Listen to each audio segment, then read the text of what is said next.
ወጣቶቹ እንድትሰሙ ባክግራውንዳችሁ ንጹህ ከሆነ ገንዘብ ባለማጭበርበር ባለመስረቅ ታምናችሁ ባለመክዳት ታዋቂ ከሆናችሁ የፈለከው የንግድ ማህበረሰብ ጋር ብትቀላቀል አንተ ሀብታም አንተ አበዳሪ ነው እንጂ የምትሆነው አንተ ተበዳሪ አትሆንም። ማህበረሰብ ገንዘብ የመስጠት ችግር ሳይሆን ያለበት የሚያምነው ሰው የማጣት ችግር ነው ያለበት። ነቢያችን አለይሂ ሰላቱ ወሰላም ምንም ብር ሳይኖራቸው ንግድ ውስጥ በሚገቡበት ጊዜ ከዛ ሁሉ የንግድ ባለሙያ እኔ ጋር አብሮ ለመስራት ይሄ ይሻለኛል ብለው እናታችን ኸዲጃ ለሽርካነትና ለቅጥር እንኳን የተመረጡት በአማና ነው። አማና የሌለው ወጣት ዲን የሌለው ወጣት ከእናቱም ከአባቱም ጋር ሰላም የሌለው ወጣት ለምንም አይታጭም። ጥሩም ሴት አትፈልገውም። ማሰራት የሚፈልጉ ቀና ልቦና ያላቸው ነጋዴዎችም ለማሰራት አያጩትም። ለትምህርትም ለስልጣንም ለከፍታም ለምንም ነገር አይታጭም። ነቢያችን ግን አለይሂ ሰላቱ ወሰላም ታጭተው ነበረ። ለዚህ ነው አላህ ወወጀደከ ዓኢለን ፈአግና ያላቸው። ኩንተ ፈቂረን ድሃ ነበርክ፣ አላህ ስብሓነሁ ወተዓላ አከበረህ ነው።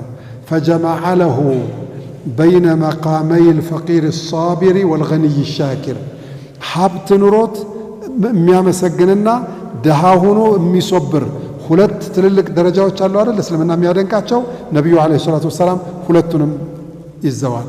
አለም የጅድከ የቲመን ፈአዋ ወወጀደከ ضالا ፈሀዳ ወወጀደከ ዓኢለን ፈአግና አላቸው። ሰው እኮ ገንዘብ ሲያጣ ብስጭት እኮ ነው የሚለው። ሴቶች አሁን ገንዘብ ወንዱ አሁን ብዙ ወንድ ቸግሮታል። ወጪ ይዞ ቤት መግባት እንደ ድሮው አቅቶታል። ድሮ በርካታ ሰዎች ቤት ሲገቡ አትክልት ይዘው ይገባሉ። ዳቦ ይያዛል፣ ብርቱካኑ፣ ሙዙ፣ አናናሱ ተይዞ ነው ቤት የሚገባው።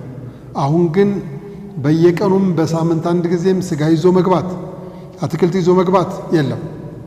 አንዳንዶቹ ሴቶች ሁሉንም ባንልም ይሄው ሰነፍ እንንትና ብዙ አላቸው ይሄ ሰነፍ ነው የሚሉት። ሶብር የለም፣ ነገር ትንሽ ዘብረቅረቅ ብሏል። ነቢያችን ግን አለይሂ ሰላቱ ወሰላም ድሃ ሆነው ሶባሪ፣ ሀብታም ሆነው አመስጋኝ ሆነው አላህ ስብሓነሁ ወተዓላም አመስግኗቸዋል ነው። በሐዲታቸው ረሱል ምን ይላሉ አለይሂ ሰላቱ ወሰላም